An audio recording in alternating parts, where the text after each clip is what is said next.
Et bien salut tout le monde, ici Ada, j'espère que vous allez bien. Aujourd'hui on se retrouve pour une nouvelle vidéo. Comme vous l'avez vu au titre, aujourd'hui vidéo dans laquelle je vais présenter des configurations de PC gamer allant de 500 jusqu'à 1800 €. Si jamais vous avez un budget qui n'est pas traité dans cette vidéo, vous avez tout ce qu'il vous faut en description, donc n'hésitez pas à aller checker. Je commence cette vidéo par la première config PC avec un petit budget, donc 500 €. Alors ce qu'on va attendre de cette configuration, c'est de tourner tous les jeux du moment en 1080p et sans laguer. Après au niveau des FPS, on va être entre 60 et 144 généralement, ça va vraiment dépendre des jeux. Alors pour commencer avec cette config, au niveau du processeur, on va partir sur le i3 9100F, un excellent processeur qui sera très performant en termes de gaming. Par contre, bien sûr, son point faible, c'est au niveau du multitâche. Si vous voulez faire du montage photo, du montage vidéo, du streaming, etc., c'est assez compliqué. Après, ça reste possible, mais si jamais c'est vraiment ça qui vous intéresse, donc par exemple jouer et filmer vos gameplays en même temps, je vous mettrai une config pour 600 € cette fois-ci en description. Donc revenons à nos moutons avec cette config à 500 €, donc le i3 9100F parfait pour le gaming, j'ai rien à dire, il est très bon par rapport à son prix. On va le coupler avec une B360M de chez Asus, donc là j'ai fait par rapport au stock, là elle est en stock sur Amazon et elle reste à un bon prix, donc c'est intéressant. Ensuite au niveau de la RAM, on va prendre 16 Go, donc 2 x 8 Go cadencé à 2666 MHz. Ça fera amplement l'affaire pour cette config et je rappelle quand même, 16 Go de RAM c'est très important en 2020, évitez quand même de prendre 8 Go. Ensuite pour la partie graphique, on va partir sur une RX 580 8 Go dédiée, donc là c'est très intéressant, une bonne carte graphique qui tourne tous les jeux du moment sans problème. Comme je vous l'ai dit tout à l'heure, on va être au minimum autour des 60 FPS, mais on va pouvoir passer les 100 FPS, voire même les 140 FPS, donc ça c'est très intéressant. Bien évidemment, ça dépend des jeux auxquels vous voulez jouer. Un Red Dead Redemption, ça va pas tourner aussi bien qu'un CSGO, mais vous avez compris l'idée, on est quand même sur une config très polyvalente par rapport à son prix. Ensuite, pour la partie stockage, là c'est un petit peu comme vous voulez. Moi personnellement, je mets 480 Go de SSD 2.5, comme ça c'est super rapide et ça c'est très intéressant. Après, si vous avez besoin de place, bah n'hésitez pas, prenez par exemple 120 Go de SSD 2.5 plus 1 Tera de HDD sur le côté, ça va coûter environ le même prix. Personnellement, je préfère prendre du full SSD même s'il y a moins de place. Après, ça va vraiment dépendre de votre utilisation. Pour en finir avec cette config, niveau de l'alimentation, on va prendre du 500 watts, ça suffit amplement, donc du bronze plus non modulaire, comme ça on fait un peu d'économie. Et au niveau du boîtier, on va partir sur le Color Master Q300L qui est vraiment un très bon boîtier. L'airflow il est au top, la qualité du produit est nickel par rapport à son prix, donc franchement celui-ci je vous le recommande. Et si jamais vous avez un petit peu plus de budget, n'hésitez pas, ça reste facultatif parce que vous en avez un d'origine, mais vous pouvez toujours prendre un petit ventirad sur le côté parce que c'est vrai que celui du i3 n'est pas forcément au top du top. Donc au niveau rapport qualité-prix, pour moi cette config est vraiment excellente, elle permet de vraiment vous amuser sur PC et de ne pas laguer, donc c'est vraiment ce qu'on lui demande. Après, si vous voulez un petit peu mieux, donc tourner les jeux sans aucun problème avec un écran 144 Hz, faire du montage photo, du montage vidéo et du streaming, je pense que cette seconde config va vraiment vous plaire. Alors au niveau du budget pour le second PC, on part sur un PC autour des 700 €. C'est un budget qui m'a énormément été demandé dans les commentaires, à chaque fois ça revient, donc voilà, vous l'avez cette fois-ci. Alors pour 700 €, on a vraiment de quoi se faire plaisir, donc comme je vous l'ai dit, cette config est très polyvalente, elle vous permet un petit peu de tout faire en restant raisonnable bien sûr. Donc la config la voici. Pour commencer avec le processeur, on va partir sur le Ryzen 5 2600. On est vraiment sur un excellent processeur qui est vraiment bourré de polyvalence, qui vous permettra de faire du montage photo, du montage vidéo, du gaming, du streaming, enfin bref, il est polyvalent. Si vous voulez faire un petit peu d'économie sur le processeur tout en restant sur un bon processeur bien performant, vous avez aussi le Ryzen 5 1600 AF. Mais pour le coup et pour la config, je mets le 2600, même si au final il n'y a pas grand chose qui va changer entre les deux. Pour accompagner ce processeur, on va partir sur une B450 TUF Gaming. C'est une carte mère que j'ai déjà utilisée pour un montage du PC, d'ailleurs couplé avec un 2600, je l'avais déjà fait en vidéo. Ensuite au niveau de la RAM, on va prendre comme pour tout à l'heure, donc 16 Go de RAM, sauf qu'on va un petit peu monter la fréquence en prenant des 3000 MHz. Comme ça, quand vous allez jouer à des jeux vidéo, vous allez avoir un petit peu plus de FPS que si vous prenez des 2666 comme pour la config d'avant, et ça se prend toujours, 5 FPS de plus par exemple pour une config comme ça, vraiment on dit pas non. Ensuite, ce qui va vraiment nous donner des FPS en supplément par rapport à la config d'avant, c'est la carte graphique, donc là on va partir sur une GTX 1660 Super. Pour moi cette carte graphique c'est vraiment une réussite, un excellent modèle qui vous permet de tourner tous les jeux du moment sans problème, et généralement on va pouvoir taper les 144 FPS et ça c'est très intéressant. Pour la partie du stockage, ça va être comme pour le PC que j'ai présenté juste avant, donc 480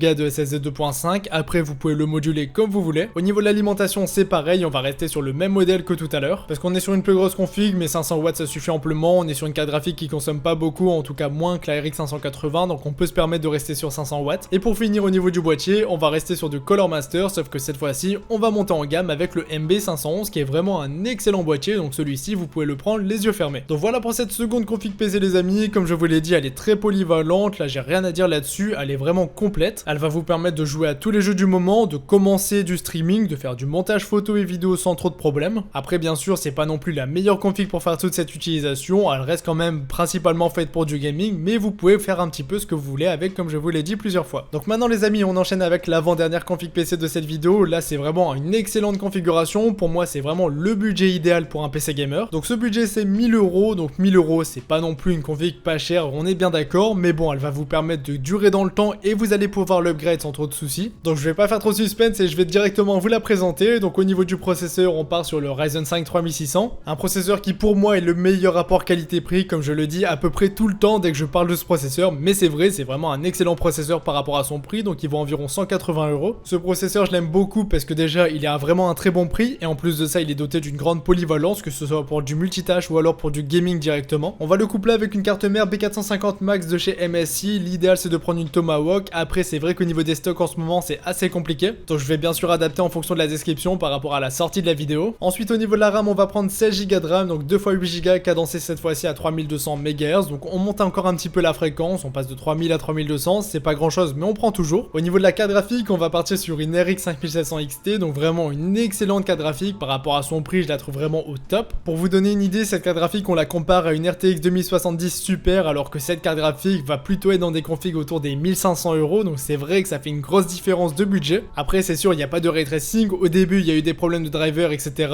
on a l'habitude avec AMD, mais à l'heure d'aujourd'hui si on regarde en termes de performance, en 1080p ou en 1440p, cette carte graphique sera vraiment excellente pour tourner tous les jeux du moment. Et en termes de FPS, je vais préciser rapidement, mais vous tournez tous les jeux sans trop de problème en 1080p autour des 144 FPS. En fonction des jeux, vous allez bien sûr pouvoir passer la barre des 200 et là c'est très intéressant aussi. Et comme je vous l'ai dit plusieurs fois, vous avez aussi la possibilité de jouer en 1440p, même si c'est sûr là vous allez avoir un petit peu plus de mal à attendre les 144, même si en fonction des jeux c'est possible. Pour la partie du stockage, cette fois-ci on va rester sur du full SSD 2.5 avec 960 Go, comme ça reste ultra rapide, sauf que cette fois-ci on a plus de place qu'avec 480. Après ça reste facultatif, mais vous pouvez aussi ajouter un stockage principal, donc un M.2 NVMe en 240 Go par exemple pour installer Windows 10, parce que pour le stockage c'est comme d'habitude, vous avez bien sûr la possibilité de faire des alternatives, ça c'est pas trop un problème, et si jamais vous avez pas assez de place, vous pouvez aussi en ajouter par la suite, ça c'est aussi l'avantage du stockage, vous n'êtes pas obligé d'acheter tout dès le début. Ensuite pour la partie alimentation, on va prendre une 600 watts, ça fera amplement l'affaire pour cette configuration, on monte un petit peu mais on reste quand même sur du raisonnable. Et pour finir au niveau du boîtier, on va garder le même que pour la config à 700 €, donc le MB511 qui est vraiment un excellent boîtier de chez Color Master. Donc voilà les amis pour cette seconde configuration PC, comme je vous l'ai dit pour moi c'est vraiment le meilleur rapport performance-prix. Vous pouvez aussi ajouter, ça reste facultatif comme pour le stockage, mais un petit ventira de chez Color Master comme le Hyper 212 RGB qui fera amplement l'affaire, ou même un petit water cooling de chez NZXT par exemple, mais là c'est vrai que ça va un petit peu trop monter au niveau du budget. Après ne vous inquiétez pas, le ventira d'origine AMD n'est pas trop mal, il est beaucoup mieux que ceux de Intel en tout cas je trouve, et au final si vous ne overclockez pas, vous pouvez bien sûr jeter le ventira d'origine, c'est pas du tout un problème. Donc voilà pour cette config PC, maintenant on entame directement avec la dernière config de cette vidéo, donc un PC pour 1800 €. Donc là bien sûr on est sorti du domaine du pas cher depuis un petit moment maintenant, mais bon là c'est sûr avec 1800 € vous êtes dans du haut de gamme et vous allez pouvoir bien sûr vous faire plaisir, et vous êtes assez nombreux à me demander des plus gros budgets, donc là j'essaie de satisfaire un maximum de personnes, même si d'ailleurs je vous le rappelle, mais sur mon site internet vous avez des PC jusque 3000 €, comme ça il y en a vraiment pour tous les goûts. Donc là pour 1800 € on se fait vraiment plaisir, tous les jeux du moment vont tourner que ce soit en 1440p ou en 1080p. Vous avez la possibilité de faire du montage photo, du montage vidéo, du gaming, du streaming, enfin bref vous pouvez tout faire avec ce PC. Donc la config la voici. Au niveau du processeur on va rester sur le même que pour la config juste avant, donc le Ryzen 5 3600. C'est vraiment un excellent processeur ultra polyvalent, c'est pour ça que je le laisse pour même un budget de 1800 € parce qu'il fait amplement l'affaire. Après si vous voulez un meilleur processeur pour 2000 € je vais passer plutôt sur un 3700X, donc vous avez bien sûr tout ce qu'il faut en description. Pour accompagner ce processeur, bon, on va rester sur la même carte mère, donc une B450 Max de chez MSI. Ensuite pour la partie de la RAM, donc là on va grappiller encore des FPS en prenant 16 Go de RAM, cette fois-ci cadencée à 3600 MHz. En plus de ça elles sont RGB, donc c'est vraiment quand même plus joli dans une config PC, on va pas se le cacher. Pour la partie de la carte graphique, on va prendre un petit monstre, donc une RTX 2080 Super. Désolé pour le mauvais jeu de mots, mais cette carte graphique c'est vraiment une superbe carte graphique qui, comme je vous l'ai dit, tourne tous les jeux du moment vraiment sans aucun problème. Après c'est sûr elle coûte son prix, mais une fois que vous l'avez acheté, cette fois-ci vous êtes tranquille pour un bon petit moment, ça c'est sûr et certain. Ensuite pour la partie du stockage, on va prendre 960 Go de SSD 2.5 et on va le coupler avec 512 Go de SSD N.2 NVMe, comme ça vous avez du stockage ultra rapide, vous avez pas mal de place, et encore une fois si vous avez pas assez de place vous pouvez en ajouter par la suite. Pour l'alimentation on va prendre une 650 watts certifiée Gold Plus de chez Corsair, c'est du full modulaire et là ça fait extrêmement plaisir. Au niveau du boîtier, moi je vais mettre le NZXT H510 parce que vraiment je le trouve extrêmement beau, donc vraiment en termes de design moi je trouve que c'est une réussite. En plus de ça dans la config je mets un petit water cooling de chez NZXT, donc on va mettre le Kraken X53, vraiment un très bon water cooling qui est pas forcément très bruyant, qui va bien refroidir le processeur et c'est vraiment vraiment tout ce qu'on lui demande. Et puis on va pas se mentir, les NZXT avec l'effet miroir infini, c'est vrai que c'est extrêmement joli. Comme ça, vous avez une configuration qui est vraiment très performante d'un côté, mais en plus de ça, de l'autre côté, elle est extrêmement design et c'est aussi, je pense, très important quand on met un gros budget dans un PC gamer. Donc voilà les amis pour cette dernière configuration gamer et voici du coup pour cette vidéo. Si cette vidéo vous a plu, vous savez quoi faire, un petit pouce bleu plus un abonnement avec la cloche des notifications, ça fait toujours plaisir et ça m'aide beaucoup. Donc les amis, moi je vous laisse là-dessus, c'était Yada, on se dit à la prochaine pour une nouvelle vidéo.